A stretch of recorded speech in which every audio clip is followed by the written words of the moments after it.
told it, but I have to come.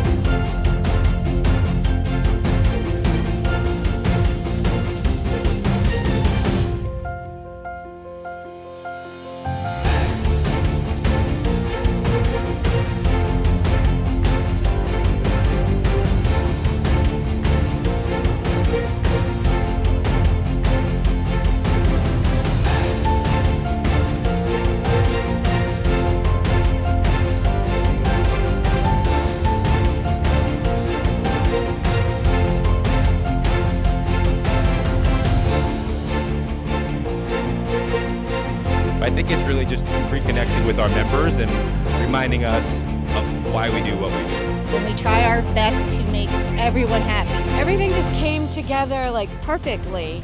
Every year we try to top ourselves, and the art and the theming, just seeing what we can do to make the experience more engaging for our attendees, for our exhibitors. We are all here to learn that through hard work, dedication, and the power of a great education, New Jersey students can set anything their mind to and achieve it.